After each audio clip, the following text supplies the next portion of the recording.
Faith first. Romans chapter 3, verse 31. Do we then nullify the law through faith? May it never be. On the contrary, we establish the law. By what means does salvation come to each individual? The answer to this question has been a cause of division among Christians from the first century to the present. Some have concluded the effort expended, in other words, works, to keep the law of God will appease his wrath and keep his judgment in abeyance as long as that effort is sincere and continues. This naturally promotes a sense of accomplishment, since the effort to bring about one's salvation includes both the work of Christ and the work of the individual. Through this theological perspective, the law of God is supposedly validated and appeased through the cross and human effort.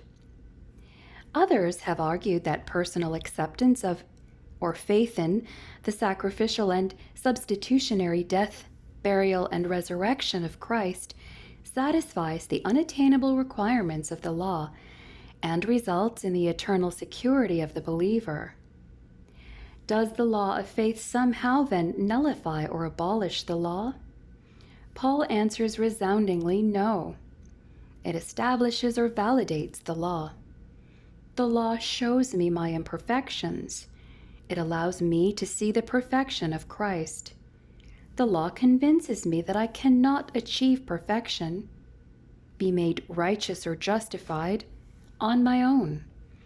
It convinces me to trust not in myself, but in Jesus, through whom my righteousness is achieved. The law is my instructor. Galatians 3, verses 24 to 26. It encourages me to depend on and boast in God alone for righteousness. Romans 3:27 and Ephesians 2 verses 8 and 9. It keeps me ever mindful of my inability to do enough to save myself, and it tells me that I am sinful and will always fall short of acquiring righteousness on my own. Romans 3 verses 10 to 20, Romans 7 verses 8 to 12, as well as James 2:10. The just one compelled his Son, who knew no sin, 2 Corinthians 5:21, to satisfy the many and righteous requirements of the law by voluntarily shedding his blood on the cross as a covering for the unrighteousness of humanity, so that he might become the justifier of those who by faith accept his death for sin as their own. Romans 3:26. Therefore, the law through faith does what the law through works cannot: save the human soul from eternal death and separation from God. Faith in Christ's death establishes the law.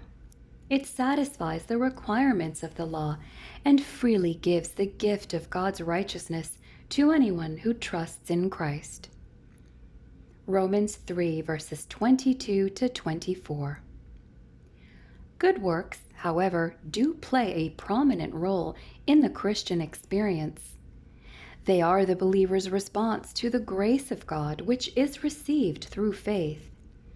Ephesians 2:10, James 2 verses 14 through 25.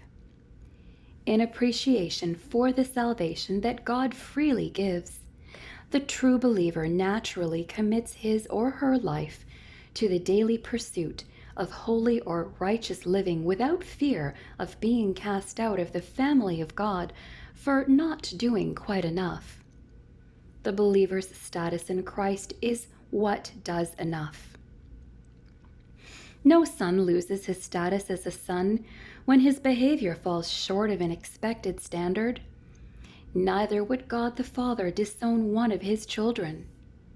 See John 1:12, John 10, verses 27 to 30 also. Faith saves, justifies, or makes a soul righteous. Good works reflect the person's awareness of this unmerited status and his or her desire to love God in return. Saving faith will always be accompanied by grateful works.